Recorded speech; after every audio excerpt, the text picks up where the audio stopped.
On sort? On sort.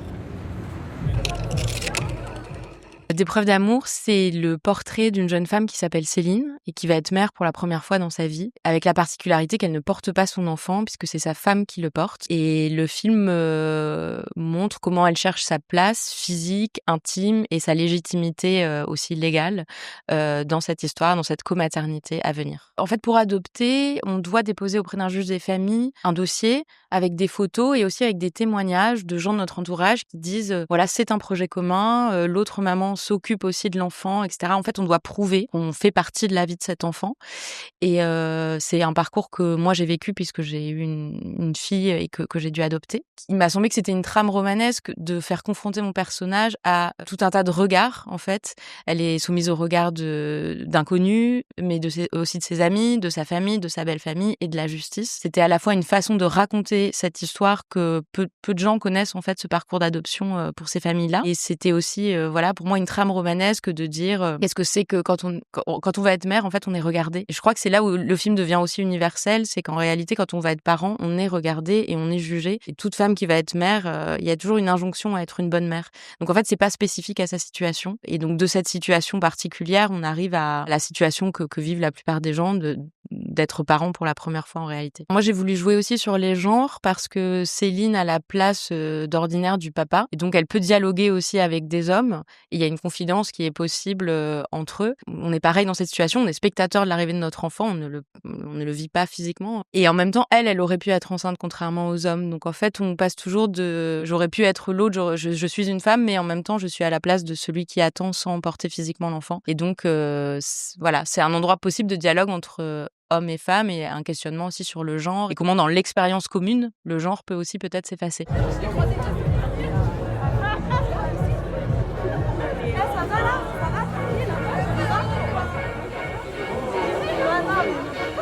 Créer ce couple de cinéma, c'était vraiment l'enjeu du film. Il fallait que ce couple soit crédible d'abord, il fallait qu'il fasse envie et il fallait aussi que l'une et l'autre existent séparément. J'avais envie qu'il y ait deux personnalités assez fortes. J'ai souvent eu Thelma et Louise en tête parce que Thelma et Louise, c'est vraiment un duo, on croit à mort à ce duo. Et là, est arrivé très tôt parce que je pensais à elle pendant l'écriture. Je l'avais découverte dans Grave de Juliette Ducournau et je m'étais dit que je rêverais de tourner un jour avec elle.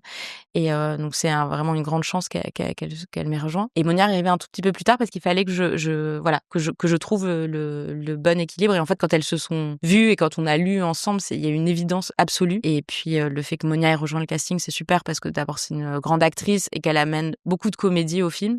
Et beaucoup de modernité, je trouve. Avec elle, on a pu aussi redessiner une femme enceinte, pas cliché, pas cucu. Elle est, elle est dynamique, elle est un peu street même, et je trouve que ça amène, un peu du chien à son personnage, quoi. Bah, en fait, comme n'importe qui fait un enfant avec son partenaire, il y a toujours la peur que ça fonctionne pas. L'arrivée d'un enfant, ça bouleverse un couple, dès la grossesse, hein, souvent. Et même si le film est le portrait de Céline et qu'on colle à elle et à son point de vue, il fallait évidemment que celle qui porte l'enfant exprime aussi ses doutes et sa joie potentielle, mais aussi son inquiétude. Je voulais qu'on se dise, il y a une prise de risque mutuelle.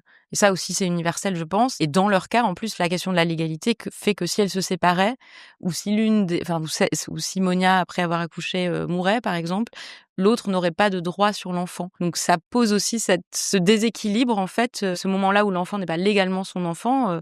Il y a un vide juridique qui, dans leur cas, peut durer 1 an ou plus d'1 an.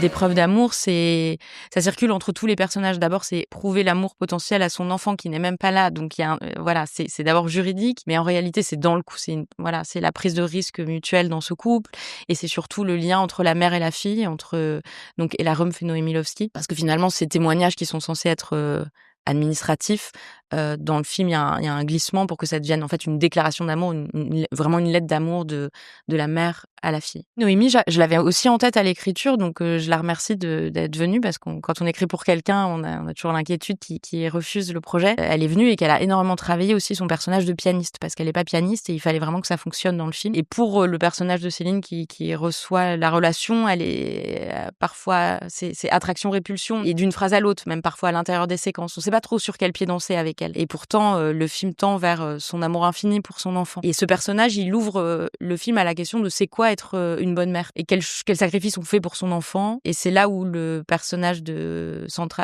Céline va pouvoir peut-être se réconcilier avec sa mère, puisque maintenant qu'elle-même va être mère, elle comprend en fait que c'est pas rien d'avoir un enfant, que ça chamboule tout et qu'on fait quand même un peu ce qu'on peut. Donc c'est une rencontre d'adulte à adulte après une rencontre de mère à fille. Voilà. Et ça ouvre le film sur les générations aussi. Il y a une fracture entre la mère et la fille parce qu'il y a eu une absence, mais il y a quand même un lien invisible et le lien c'est la musique. Et en fait, du coup, il y a eu un héritage, une transmission. Et c'est ce qu'on voit entre les lignes, c'est-à-dire qu'au début, on se dit, oh là là, elles se connaissent pas, elles sont étrangères l'une à l'autre. Et en fait, l'une et l'autre se produisent devant des foules et créent des émotions chez les gens. Et ça, c'est la musique qui crée ça. Et donc, il y a quand même une transmission. Que Céline le veuille ou non, sa mère lui a transmis ce goût-là. Et moi, j'avais envie quand même de filmer aussi la musique parce que je trouve très beau de filmer les musiciens dans leur technicité et dans leur répétition. C'est-à-dire, qu'est-ce qu'il y a avant de monter sur scène? C'est quoi la coulisse avant? C'est quoi de se préparer à se représenter? Et puis, il y a aussi la question de l'intime et du public. Et ça fait lien avec la maternité. C'est-à-dire que ça doit être un truc très intime, la maternité, normalement, dans un couple. Et là, elles sont exposées parce qu'elles doivent prouver qu'elles sont un couple légitime à faire un enfant. Et donc, elles deviennent des personnages publics.